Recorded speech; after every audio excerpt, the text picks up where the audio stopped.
Pascal Fratcourt, le président du Parti radical, va prendre la parole pour montrer à quel point Olivier est un candidat d'union. Voilà, Cécile est à l'UMP, Pascal est au Parti radical, Olivier est au Nouveau Centre. Enfin, oui, on rassemble. La même famille. Merci Jean-Yves. Mon cher Olivier, c'est avec la nécessité la plus absolue de ta réélection que je voudrais, avec Pascal Riflard, t'apporter notre soutien à ta candidature et en même temps celle de nos amis du Parti radical de la Somme. Je dis nécessité absolue, car en sus de tes qualités pour ce poste, il nous faut absolument garder une majorité à l'Assemblée nationale face à un parti qui monopolise déjà toutes les strates politiques de notre pays. Et nous savons que dans la Somme, il sera difficile de garder nos positions. Aussi, nous comptons sur toi.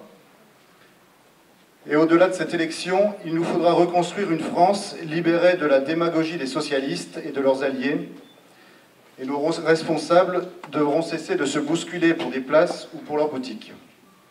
Pour ma part, je regrette que sur la première circonscription, une unité de candidature ne se soit pas faite autour de notre candidate, alors que sur d'autres secteurs, nous avons évité d'ajouter à la confusion, alors que nous avions des candidats déclarés.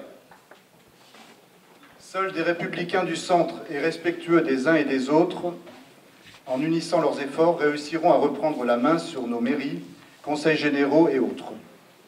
Pour nous, au Parti radical, avec nos 300 adhérents, nous réfléchissons déjà à ce que devront être les prochaines échéances de 2014, en collaboration avec les mouvements qui nous sont proches.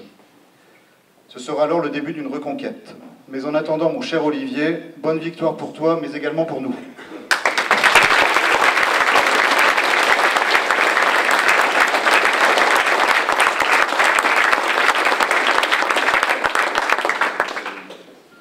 Voilà, on échange les chaises, on échange les micros. Forcément, un tonnerre d'applaudissements pour Brigitte Fourré.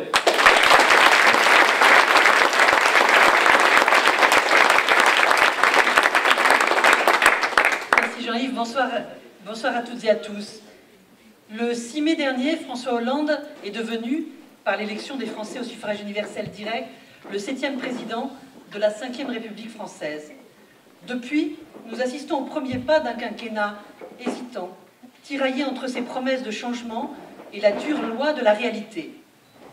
Les différentes volte-face sur le retrait de nos troupes d'Afghanistan ou à propos de la réforme des retraites en attestent.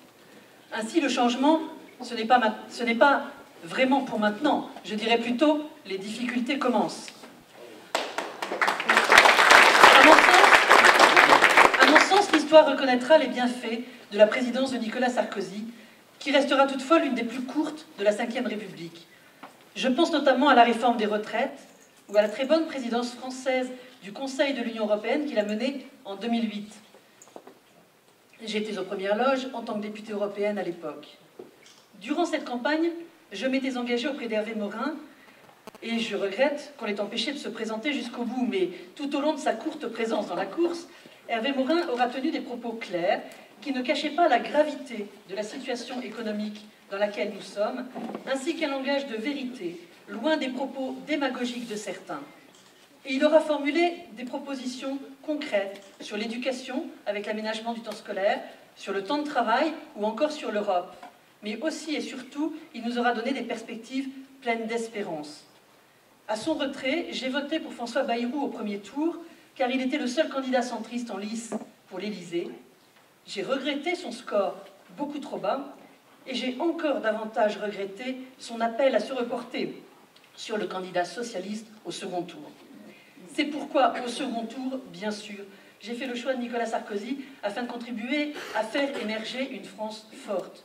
Une France forte à l'écoute des idées centristes.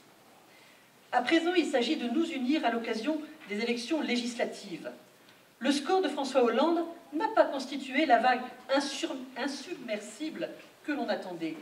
C'est pourquoi nous devons tout faire pour envoyer un maximum de députés de nos familles de pensée à l'Assemblée nationale, afin que la gauche, qui s'est installée à l'Élysée, à Matignon, au Sénat, et qui dirige la plupart des collectivités territoriales, ne réalise pas un grand chelem qui serait désastreux pour notre pays.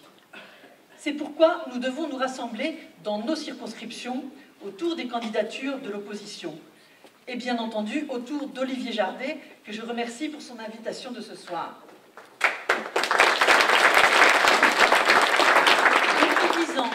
Depuis 10 ans, Olivier a prouvé qu'il est un député à vos côtés, accessible et soucieux de votre quotidien. Olivier, c'est un homme de terrain qui porte des valeurs humanistes, républicaines et sociales. Il est un homme politique citoyen, libre et engagé. À ce stade de mon propos, je veux rappeler les plus importantes réformes que nous avons menées dans la majorité depuis 2007. L'alignement des régimes spéciaux de retraite sur les autres régimes, c'était justice que de le faire. Le service minimum dans les transports, on en parlait depuis 20 ans, tout comme l'autonomie des universités que personne n'osait faire. Le chantier des grandes réformes sociales, le dialogue social, le contrat de travail, la représentativité syndicale et bien sûr les 35 heures. Voilà 10 ans que nous étions tétanisés sur cette question. Là, les promesses sont tenues. La modernisation de l'État a été la priorité quotidienne. La fusion ANPE-UNEDIC, c'est fait. La réforme des impôts et de la comptabilité publique aussi. La réforme des retraites est enfin réalisée. La fusion DDE-DDA aussi. Et je n'ose parler de la réforme profonde du ministère de la Défense, grâce à Hervé Morin, dont nous avions absolument besoin pour moderniser notre outil de défense. Ces réformes, nous les avons voulues tous. Ces réformes, nous les avons portées avec nos différences. Mais ces réformes, nous les avons faites. Nous, surtout les députés et le gouvernement. Ce sont ces réformes structurelles, internes, qui nous permettent d'avoir à terme un niveau de croissance au moins égal à ceux de nos voisins européens. Depuis 1995, la France connaît en moyenne 1 point de croissance de moins que nos voisins. Parce que nous aurons fait ces réformes, lorsque la croissance mondiale reviendra, la France sera en mesure d'engranger les bénéfices de toutes ces réformes structurelles. Voilà pourquoi j'ai le sentiment que le pari que nous avons fait en 2007 entre les 2 tours de l'élection présidentielle était le bon, à savoir vivre avec une majorité qui tient sur ses 2 jambes, l'UMP et le Nouveau Centre, qui est l'UDF d'aujourd'hui. Je souhaite donc assister à la recomposition de la famille centriste dans la prochaine législature qui naîtra au soir du 17 juin. Et celle-ci ne pourra se faire donc sans le Nouveau Centre, son président et ses députés. La majorité présidentielle a souffert pendant 5 ans de l'effet du parti unique. Nous devons maintenant être pluriels avec un centre fort. En élisant Barbara Pompili, ce qu'à Dieu ne plaise, la 2e circonscription se mettrait à l'écart durablement de ces grands enjeux, car celle qui est aujourd'hui la candidate socialo-verte ne sera qu'une députée de gauche de plus à l'Assemblée. Alors qu'en choisissant Olivier, nous faisons le pari de l'avenir en misant sur un élu de terrain qui connaît les habitants, qui connaît les grands dossiers à défendre pour son territoire.